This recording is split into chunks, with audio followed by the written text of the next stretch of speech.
ಎಲ್ಲರಿಗೂ ನಮಸ್ಕಾರ ಸ್ನೇಹಿತರೆ. ಚಿತ್ರರಂಗದಲ್ಲಿ ಹಲವಾರು ನಟ ನಟಿಯರು ಪ್ರೀತಿಯಲ್ಲಿ ಬೀಳೋದು, ನಂತರ ಮದುವೆ ಆಗೋದು, ಹಾಗೆ ಡಿವೋರ್ಸ್ಗಳನ್ನ ಪಡ್ಕೊಳ್ಳೋದು ಸಾಮಾನ್ಯ. ಹೀಗೆ ಪ್ರೀತಿ ಮಾಡಿ ಡಿವೋರ್ಸ್ ಆಗಿರುವಂತಹ ಒಂದು ಜೋಡಿ ನಮ್ಮ ಕನ್ನಡದ ರ್ಯಾಪರ್ ಹಾಗೂ ಗಾಯಕರಾಗಿರುವಂತಹ ಚಂದನ್ ಶೆಟ್ಟಿ ಹಾಗೂ ನಿವೇದಿತಾ ಗೌಡ. ಇವರಿಬ್ಬರು ಪರಸ್ಪರ ಮ್ಯೂಚುವಲ್ ಅಂಡರ್ಸ್ಟ್ಯಾಂಡಿಂಗ್ ನಲ್ಲಿ 2024 ಜೂನ್ ರಲ್ಲಿ ಡಿವೋರ್ಸ್ ಅನ್ನ ಪಡ್ಕೊಂಡಿರ್ತಾರೆ ನಮ್ಮ ಕೋರ್ಟ್ ಮೆಟ್ಟಿಲೇರಿ. ತದನಂತರ ಇವರಿಬ್ರು ಕೂಡ ಪರಸ್ಪರ ದೂರವಾಗಿರ್ತಾರೆ. ಒಬ್ರಿಗೊಬ್ರು ಯಾವುದೇ ರೀತಿಯಾದಂತಹ ಟೀಕೆಗಳನ್ನ ಒಬ್ಬರ ಮೇಲೆ ಒಬ್ರು ಮಾಡೋದಿಲ್ಲ. ಹಾಗೆ ಡಿವೋರ್ಸ್ ಆದ ನಂತರ ಮೀಡಿಯಾ ಮುಂದೆ ಬಂದು ತಮ್ಮ ಡಿವೋರ್ಸ್ಗೆ ಕಾರಣವನ್ನು ಕೂಡ ಹಂಚ್ಕೊಂಡಿದ್ರು. ನಮ್ಮಿಬ್ಬರ ಮಧ್ಯೆ ಹೊಂದಾಣಿಕೆ ಇರಲಿಲ್ಲ, ಆ ಕಾರಣಕ್ಕಾಗಿ ನಾವು ಡಿವೋರ್ಸ್ ಅನ್ನ ಪಡ್ಕೊಳ್ತಾ ಇದ್ದೀವಿ, ಅದರ ಬಿಟ್ಟು ಯಾವುದೇ ಆದಂತಹ ರೀಸನ್ ಇಲ್ಲ ಅಂತ ಹೇಳ್ಕೊಂಡಿದ್ದಾರೆ. ಅದಾದ ನಂತರ ಇವರ ಪ್ರೀತಿಗೆ ಹೋಗೋದಾದ್ರೆ ಯಾವ ರೀತಿ ಇವರಿಬ್ಬರ ಮಧ್ಯೆ ಪ್ರೀತಿ ಆಯ್ತು ಅನ್ನೋದನ್ನ ನೋಡೋದಾದ್ರೆ, ಚಂದನ್ ಶೆಟ್ಟಿ ಅವರು ಮೂಲತಃ ಅವರು ಗಾಯಕರು ಹಾಗೂ ರ್ಯಾಪರ್ ಆಗಿದ್ರು. ಈತ ಕನ್ನಡ ಬಿಗ್ ಬಾಸ್ 5ರ ಬಿಗ್ ಬಾಸ್ ಶೋಗೆ ಹೋಗಿರ್ತಾರೆ. ಅದೇ ಶೋಗೆ ನಿವೇದಿತಾರವರು ಕೂಡ ಬಂದಿರ್ತಾರೆ. ಈ ವಿಷಯ ನಿಮಗೆ ಗೊತ್ತಿರತ್ತೆ. ಅದಾದ ನಂತರ ಅವರು ಬಿಗ್ ಬಾಸ್ ಮನೆಯಲ್ಲಿ ತಾವಿಬ್ಬರು ಅಣ್ಣ ತಂಗಿ ಅಂತ ಹೇಳ್ಕೊಂಡು ಓಡಾಡ್ತಿರ್ತಾರೆ. ಕೊನೆಯಲ್ಲಿ ಅವರಿಬ್ರು ಕೂಡ ಬಿಗ್ ಬಾಸ್ ಚಂದನ್ ಶೆಟ್ಟಿ ಗೆಲ್ತಾರೆ ವಿನ್ನರ್ ಆಗಿ.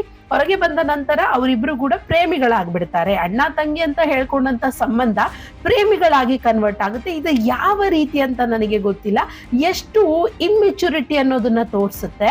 ಯಾಕಂದ್ರೆ ಒಂದು ಸಂಬಂಧಕ್ಕೆ ನಾವು ಎಷ್ಟು ಮೌಲ್ಯವನ್ನ ಕೊಡ್ತೀವಿ, ಎಷ್ಟು ಬೆಲೆಯನ್ನ ಕೊಡ್ತೀವಿ, ಅದು ಕೂಡ ಭಾರತೀಯರಾದ ನಾವು, ಕನ್ನಡಿಗರಾಗಿರುವಂತಹ ನಾವು ಸಂಬಂಧಗಳಿಗೆ ಅತ್ಯಂತ ಹೆಚ್ಚು ಮಹತ್ವವನ್ನ ಕೊಡ್ತೀವಿ. ಮನೆಯೊಳಗಿದ್ದಂತ ಸಂದರ್ಭದಲ್ಲಿ ಅಣ್ಣ ತಂಗಿ ಅಂತ ಹೇಳಿ ಬಿಂಬಿಸ್ಕೊಂಡಿದ್ದಂತಹ ಈ ಜೋಡಿ ಹೊರಗೆ ಬಂದಂತಹ ತಾವಿಬ್ಬರು ಪ್ರೇಮಿಗಳು ಅಂತ ಹೇಳ್ಕೊಳ್ತಾರೆ. ಹಾಗೆ ಕರ್ನಾಟಕದ ನಾಡ ಹಬ್ಬ ದಸರಾ ಸಂದರ್ಭದಲ್ಲಿ, ಯುವ ದಸರಾ ಕಾರ್ಯಕ್ರಮವನ್ನ ನಡೆಸುವಂತ ಸಂದರ್ಭದಲ್ಲಿ ಈತನನ್ನ ಆಹ್ವಾನ ಮಾಡಿರ್ತಾರೆ ಚಂದನ್ ಶೆಟ್ಟಿ ಅವರನ್ನ. ಈತ ಹೋಗಿರ್ತಾರೆ. ಜೊತೆಗೆ ಸೆಲೆಬ್ರಿಟಿ ಆದ ಕಾರಣ ನಿವೇದಿತಾ ಅವರನ್ನು ಕೂಡ ಆಹ್ವಾನ ಮಾಡಿರ್ತಾರೆ. ಆಕೆಯೂ ಕೂಡ ವೇದಿಕೆಗೆ ಹೋಗಿರ್ತಾರೆ. ಈ ಸಂದರ್ಭದಲ್ಲಿ ಕನ್ನಡ ಜನತೆಯ ಮುಂದೆ ಆಕೆಗೆ ಪ್ರಪೋಸ್ ಮಾಡಬೇಕು, ತಾನು ಹೀರೋ ಆಗಬೇಕು ಅನ್ನೋ ಒಂದು ಹುಮ್ಮಸ್ನಲ್ಲಿ ಚಂದನ್ ಶೆಟ್ಟಿ ಅವರವರು ಆ ಒಂದು ಸರ್ಕಾರಿ ಗೌರವಗಳಿಂದ ಇದ್ದಂತಹ ಒಂದು ದೇವರ ಕಾರ್ಯದಲ್ಲಿ ಆ ಒಂದು ವೇದಿಕೆಯನ್ನು ದುರುಪಯೋಗ ಪಡಿಸ್ಕೊಂಡು ಅಲ್ಲಿ ಪ್ರಪೋಸ್ ಅನ್ನ ಮಾಡ್ತಾರೆ. ಇದನ್ನ ಬಹಳಷ್ಟು ಮಂದಿ ವಿರೋಧವನ್ನ ಕೂಡ ಮಾಡ್ತಾರೆ. ಹಾಗೆ ವಿರೋಧ ಮಾಡಿದ ನಂತರ ಆತ ಬಹಿರಂಗವಾಗಿ ಕ್ಷಮೆಯನ್ನು ಕೂಡ ಕೇಳ್ತಾರೆ.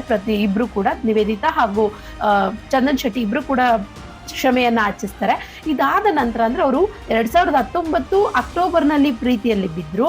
ಹಾಗೆ 2020 ಫೆಬ್ರವರಿ 25ರಂದು ಮದುವೆ ಆದ್ರು. ಕೇವಲ 4 ತಿಂಗಳ ಪ್ರೀತಿ ಅಷ್ಟೇ ಅವರದು. ಅಷ್ಟರಲ್ಲಿ ಅವರಿಬ್ಬರ ಮಧ್ಯೆ ಎಷ್ಟು ಹೊಂದಾಣಿಕೆ ಇತ್ತೋ ಅಥವಾ ಮ್ಯೂಚುವಲ್ ಅಂಡರ್ಸ್ಟ್ಯಾಂಡಿಂಗ್ ಇತ್ತೋ ಗೊತ್ತಿಲ್ಲ. ಆದ್ರೆ ಅವರು ಮದುವೆ ಆಗೋದಕ್ಕೆ ನಿರ್ಧಾರವನ್ನ ಮಾಡ್ತಾರೆ. ನಿವೇದಿತಾ ಅವ್ರಿಗೆ ಇನ್ನೂ ಕೂಡ ಚಿಕ್ಕ ವಯಸ್ಸಾಗಿರುತ್ತೆ. ಚಿಕ್ಕ ವಯಸ್ಸು ಅಂದ್ರೆ ಬಾಲ್ಯ ವಿವಾಹ ಏನು ಅಲ್ಲ, ಅವರಿಗೆ ಸುಮಾರು 19-20 ವರ್ಷ ವಯಸ್ಸಿರುತ್ತೆ ಅಷ್ಟೇ. ಹಾಗೆ ಈತ ಚಂದನ್ ಶೆಟ್ಟಿ ಅವರಿಗೆ 30ರ ವಯಸ್ಸು. ಹೆಚ್ಚು ಕಮ್ಮಿ ಅವರು 10 ವರ್ಷ ನಿವೇದಿತಾ ಅವ್ರಿಗಿಂತ ದೊಡ್ಡವರು ಇರ್ತಾರೆ. ಅವರಿಬ್ಬರ ಆಲೋಚನೆಗಳು ಕೂಡ ಬೇರೆ ಆಗಿರುತ್ತೆ. ಯಾಕಂದ್ರೆ ಒಬ್ಬ ವ್ಯಕ್ತಿ 2-3 ವರ್ಷ ದೊಡ್ಡವನಿದ್ದಾನೆ ಅಂತಂದ್ರೇನೆ ಅವರ ಯೋಚನಾ ಶೈಲಿ ಬೇರೆ ರೀತಿ ಆಗಿರುತ್ತೆ, ಈಕೆಯ ಯೋಚನಾ ಶೈಲಿ ಬೇರೆ ರೀತಿ ಇರುತ್ತೆ. ಇವರಿಬ್ಬರು ಕೂಡ ಪರಸ್ಪರ ಅವರ ಕುಟುಂಬಸ್ಥರನ್ನ ಒಪ್ಪಿಸಿ ಮದುವೆ ಆಗ್ತಾರೆ. ಮದುವೆ ಆದ ನಂತರ ಅವರು ಒಟ್ಟಿಗೆ ಬೆಂಗಳೂರಿನ ನಾಗರಬಾವಿ ಮನೆಯಲ್ಲಿ ವಾಸ ಮಾಡ್ತಿರ್ತಾರೆ. ಮದುವೆಯನ್ನ ಮೈಸೂರಿನಲ್ಲಿ ಮದುವೆ ಮಾಡ್ಕೊಂಡಿರ್ತಾರೆ. ಬಹಳ ಒಂದಷ್ಟು ಕೋಟಿಗಳನ್ನ ಖರ್ಚು ಮಾಡಿ ಬಹಳ ಅದ್ದೂರಿಯಾಗಿ ಮದುವೆಯನ್ನ ಆಗಿರ್ತಾರೆ. ಇದಾದ ನಂತರ ಬೆಂಗಳೂರಿನಲ್ಲಿ ಪರಸ್ಪರ ಒಟ್ಟಿಗೆ ಜೀವನ ಮಾಡ್ತಿದ್ದಂತ ಸಂದರ್ಭದಲ್ಲಿ ಇವರ ಮಧ್ಯೆ ಒಂದಷ್ಟು ಬಿರುಕುಗಳು ಮೂಡುತ್ತೆ. ಒಬ್ರು ಮತ್ತೊಬ್ಬರಿಗೆ ಅಡ್ಜಸ್ಟ್ ಆಗಿರಲ್ಲ. ಯಾಕಂದ್ರೆ ಒಬ್ಬ ಗಂಡು ಮದುವೆ ಆದ ನಂತರ ತನ್ನ ಹೆಂಡತಿಯಿಂದ ಎಕ್ಸ್ಪೆಕ್ಟ್ ಮಾಡುವಂತದ್ದೇ ಬೇರೆ ಇರುತ್ತೆ. ಪ್ರೀತಿ ಮಾಡುವಂತ ಸಂದರ್ಭದಲ್ಲಿ ಆಕೆ ಪ್ರೇಮಿ ಆಗಿರ್ತಾಳೆ, ಓರ್ವ ಗೆಳತಿ ಆಗಿರ್ತಾಳೆ. ಮದುವೆ ಆದ ನಂತರ ಆಕೆ ಪ್ರೇಮಿಯೂ ಹೌದು, ಗೆಳತಿಯೂ ಹೌದು, ಜೊತೆಗೆ ಸಹಧರ್ಮಿಣಿಯೂ ಹೌದು. ಅಂದ್ರೆ ಎಲ್ಲಾ ರೀತಿಯಾದಂತಹ ಪ್ರೀತಿಯನ್ನ ಆಕೆಯಿಂದ ಆತ ಎಕ್ಸ್ಪೆಕ್ಟ್ ಮಾಡ್ತಾನೆ. ದ ಸೇಮ್ ಥಿಂಗ್ ಈವನ್ ಆಕೆಯೂ ಕೂಡ ಆತನನ್ನ ಒಬ್ಬ ಪ್ರೇಮಿ, ಒಬ್ಬ ಗೆಳೆಯ, ಹಾಗೆ ಒಬ್ಬ ಗಂಡನಾಗಿಯೂ ಕೂಡ ನೋಡ್ಬೇಕು. ಅದೇ ರೀತಿ ಅವಳು ಎಕ್ಸ್ಪೆಕ್ಟ್ ಮಾಡ್ತಾಳೆ. ಆದ್ರೆ ಈ ಎರಡರ ಭಾವ ಅವರಲ್ಲಿ ಇರದೇ ಇರುವಂತ ಕಾರಣ, ಯಾಕಂದ್ರೆ ಇದನ್ನ ಚಂದನ್ ಶೆಟ್ಟಿ ಅವರು ಕೀರ್ತಿ ಅವರ ಒಂದಿಗೆ ಈ ಒಂದು ವಿಷಯವನ್ನ ಪ್ರಸ್ತಾಪವನ್ನು ಕೂಡ ಮಾಡಿರ್ತಾರೆ. ಅದನ್ನು ಕೂಡ ನಾವು ನ್ಯೂಸ್ ನಲ್ಲಿ ನೋಡಿರ್ತೀವಿ. ಅವರಿಬ್ಬರ ಮಧ್ಯೆ ಒಂದಷ್ಟು ಅಂಡರ್ಸ್ಟ್ಯಾಂಡಿಂಗ್ ಇಲ್ಲದೆ ಇರುವಂತಹ ಕಾರಣ, ಹೊಂದಾಣಿಕೆಗಳು ಇರದೇ ಇರುವಂತಹ ಕಾರಣ ಒಂದಷ್ಟು ದಿನಗಳಲ್ಲೇ, ಅಂದ್ರೆ ಮದುವೆ ಆಗಿ ಸ್ವಲ್ಪ ದಿನಗಳಲ್ಲೇ ಅವರಿಬ್ಬರ ಮಧ್ಯೆ ಭಿನ್ನಾಭಿಪ್ರಾಯಗಳು ಏರ್ಪಡುತ್ತೆ. ಆ ಭಿನ್ನಾಭಿಪ್ರಾಯಗಳನ್ನ ಸರಿದೂಗಿಸ್ಕೊಂಡು ಹೋಗುವಂತ ಪ್ರಯತ್ನವನ್ನು ಕೂಡ ಅವರು ಮಾಡಿದ್ರಂತೆ. ಆದ್ರೆ ಅವ್ ಯಾವೂ ಕೂಡ ಆಗಿರಲ್ಲ, ಅಂದ್ರೆ ಅದ್ಯಾವೂ ಕೂಡ ವರ್ಕ್ ಆಗಿರಲ್ಲ ಅವರಿಬ್ಬರ ವಿಷಯದಲ್ಲಿ. ಕೊನೆಗೆ ಅವರು 2024 ಜೂನ್ ತಿಂಗಳಲ್ಲಿ ಪರಸ್ಪರ ಒಪ್ಪಿಗೆ ನೀಡಿ ಡಿವೋರ್ಸ್ ಅನ್ನ ನಮ್ಮ ಸೆಷನ್ ಕೋರ್ಟ್, ಫ್ಯಾಮಿಲಿ ಕೋರ್ಟ್ ನಲ್ಲಿ ಪಡ್ಕೊಂಡಿರ್ತಾರೆ. ಹಾಗೆ ಚಂದನ್ ಶೆಟ್ಟಿರವರು ಅವರ ಕೆಲಸಗಳಲ್ಲಿ ಬ್ಯುಸಿ ಆಗಿದ್ದಾರೆ. ಈತ ನಿವೇದಿತಾರವರು ಅವರು ಡಿವೋರ್ಸ್ ಆದ ನಂತರ ಇನ್ನಷ್ಟು ಹೆಚ್ಚು ರೀಲ್ಸ್ಗಳು, ಅವ್ರು ಮದುವೆ ಆದ ಸಂದರ್ಭದಲ್ಲೂ ಮದುವೆ ನಂತರವೂ ಕೂಡ ಚಿಕ್ಕ ತುಂಡುಡುಗೆಗಳನ್ನ ಬಳಸ್ಕೊಂಡು ಹಾಕೊಂಡು ರೀಲ್ಸ್ಗಳನ್ನ ಮಾಡೋದು, ಇನ್ಸ್ಟಾದಲ್ಲಿ ಪೋಸ್ಟ್ಗಳನ್ನ ಮಾಡೋದು, ಹಾಗೆ ಕೆಲವೊಂದು ಟಿವಿ ಶೋಗಳಲ್ಲೂ ಕೂಡ ಅವರು ಭಾಗಿಯಾಗಿದ್ರು. ಇದಾದ ನಂತರ ಈಗ ಆಕೆಗೆ ಸ್ವಾತಂತ್ರ್ಯ ಹೆಚ್ಚಾದಷ್ಟು ಸ್ವೇಚ್ಛೆ ಬರುತ್ತೆ ಅಂತ ಹೇಳ್ತೀವಲ್ವಾ, ಆ ಒಂದು ಸ್ವೇಚ್ಛೆಯನ್ನು ಮೀರಿ ಹೋಗಿದ್ದಾರೆ. ಅವರು ಮಾತ್ರ ಅಲ್ಲ, ಬಹಳಷ್ಟು ಜನ ಇದ್ದಾರೆ. ಹೆಸರು ಹೇಳ್ತಾ ಹೋದ್ರೆ ಅದು ನಿಲ್ಲೋದೇ ಇಲ್ಲ. ಆ ರೀತಿಯಾದಂತಹ ಬಟ್ಟೆಗಳನ್ನು ಹಾಕೋದು. ಈಗ ನಾವು ಹೇಳ್ತೇವೆ ಊಟ ತನ್ನಿಚ್ಛೆ ನೋಟ ಪರರಿಚ್ಛೆ ಅಂತ ಹೇಳಿ. ಹಾಗೆ ಇಲ್ಲಿ ಅವ್ರ ಬಟ್ಟೆಗಳನ್ನ ಯಾವ ರೀತಿ ಅಂದ್ರೆ ನಮ್ಗೆ ಇಷ್ಟ ಆಗೋ ತರ, ನಮಗೆ ಕಂಫರ್ಟಬಲ್ ಆಗೋ ತರ ಹಾಕ್ಬೇಕು. ಆದ್ರೆ ನಮ್ಮನ್ನ ನೋಡುಗರಿಗೋಸ್ಕರ ನಾವು ಬಟ್ಟೆ ಹಾಕ್ತೀವಿ ಅಂತಂದ್ರೆ ಅದು ಅಭಾಸವಾಗಿರುತ್ತೆ, ಅಸಹ್ಯವಾಗಿರುತ್ತೆ. ತುಂಡುಡುಗೆಗಳನ್ನ ಧರಿಸ್ಕೊಂಡು ದೇಹದ ಅಂಗಾಂಗಗಳನ್ನ ಪ್ರದರ್ಶನ ಮಾಡಿಕೊಂಡು ಅಸಭ್ಯವಾಗಿ ರೀಲ್ಸ್ಗಳನ್ನ ಮಾಡಿ ಜನನ ಗೆಲ್ಲುವಂತಹ ಉತ್ಸಾಹದಲ್ಲಿ ತಮ್ಮ ಸ್ವಂತ ಜೀವನವನ್ನ ಹಾಳು ಮಾಡ್ಕೊಳ್ತಿದ್ದಾರೆ.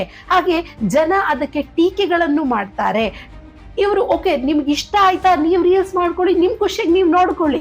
ಸಾಮಾಜಿಕ ಜಾಲತಾಣಗಳಲ್ಲಿ ಯಾಕೆ ಬಿಡಬೇಕು ಆ ಪೋಸ್ಟ್ಗಳನ್ನ?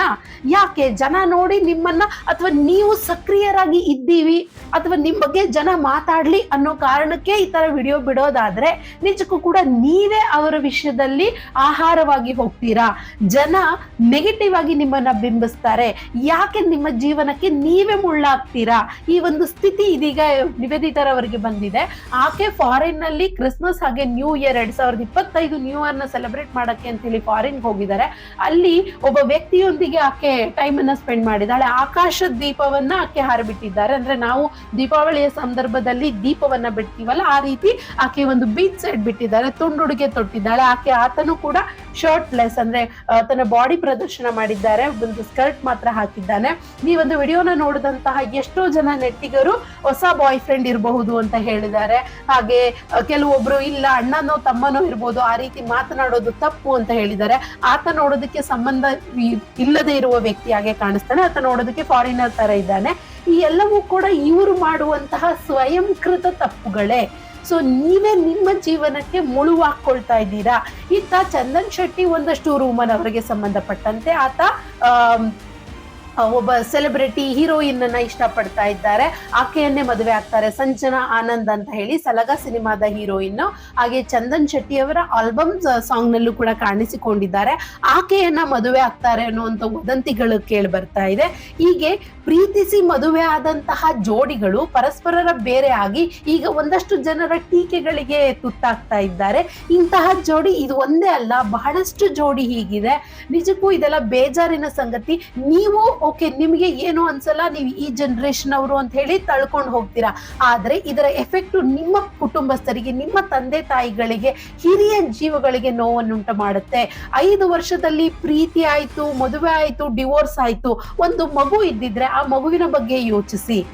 ಎಷ್ಟೋ ಜನ ಮಗು ಇದ್ದಾದ್ರೂ ಕೂಡ ಡಿವೋರ್ಸ್ ಅನ್ನ ಪಡ್ಕೊಂಡಿದ್ದಾರೆ. ಆ ಮಗು ಒಂಟಿ ಜೀವನವನ್ನ ಎದುರಿಸುವಂತಹ ದುಸ್ಥಿತಿ ನಿರ್ಮಾಣವಾಗುತ್ತೆ. ಆ ಮಗು ಯಾವ ತಪ್ಪಿಗಾಗಿ ತಂದೆ ತಾಯಿ ಇಬ್ರು ಕೂಡ ಸಪರೇಟ್ ಆಗಿರ್ತಾರೆ. ಆತ 6 ತಿಂಗಳು ಆ ತಂದೆ ಜೊತೆ, 3 ತಿಂಗಳು ಅಥವಾ 6 ತಿಂಗಳು ಈ ತಾಯಿ ಜೊತೆಗೆ ಸಪರೇಟ್ ಆಗಿ ಜೀವನವನ್ನ ಮಾಡಬೇಕು. ಆ ಮೌಲ್ಯಗಳನ್ನ, ಎಥಿಕ್ಸ್ ಅನ್ನ ಪರಸ್ಪರ ಒಟ್ಟಿಗಿದ್ದು ಕಲಿಸ್ಬೇಕಾದಂತಹ ತಂದೆ ತಾಯಿಗಳೇ ದೂರವಾದಾಗ ಆ ಮಗು ಒಂದ್ ರೀತಿ ಅನಾಥ ಮಗು ಆಗ್ಬಿಡುತ್ತೆ.